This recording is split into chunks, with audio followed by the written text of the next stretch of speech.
সকলো বন্ধু-বান্ধৱীকে Deepika kitchen and ব্লগছৰ আন এটি ৰেচিপি ভিডিঅ'লৈকে আদৰণি জনাইছোঁ। আজি আপোনালোকৰ বাবে লৈ আহিছোঁ কঁঠালৰ মুচিৰ পকৰীৰ ৰেচিপি। আশা কৰোঁ আপোনালোকে ৰেচিপিটো চাই ভাল পাব আৰু যদি ভাল পায় তেন্তে ভিডিঅ'টোত লাইক, কমেণ্ট, শ্বেয়াৰ আৰু চেনেলটো ছাবস্ক্ৰাইব কৰি কাষতে থকা বেল আইকনটো প্ৰেছ কৰি অন কৰি ৰাখিব। তেন্তে আহকচোন ৰেচিপিটোৰ মাজলৈ আগবাঢ়ো।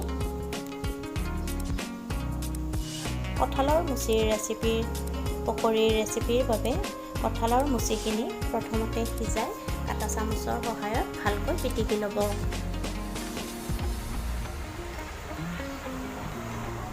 এতিয়া তাত মিহিকৈ কটা পিঁয়াজ,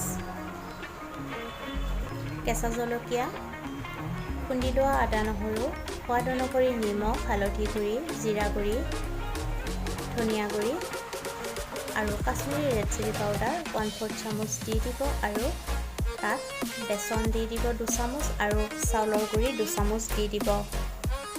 এতিয়া ভালকৈ হাতেৰে পিটিকি ল'ব। পানী দিব নালাগে, পানী নিদিয়াকৈয়ে খুব ভালকৈ পিটিকি ল'ব।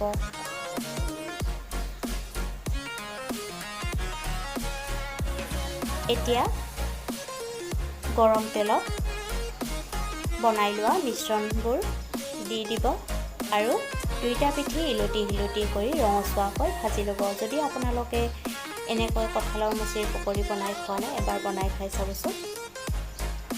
এই ৰেচিপিটো আপোনালোকে ভাতৰ লগতো পৰিৱেশন কৰিব পাৰে, নতুবা আবেলি চাহৰ লগতো বনাই খাব পাৰিব। ইলুটি কৰি পকৰীকেইটা ভাজি ল'ব। এয়া কঁঠালৰ মুচিৰ পকৰী ৰেডি হৈ গ'ল।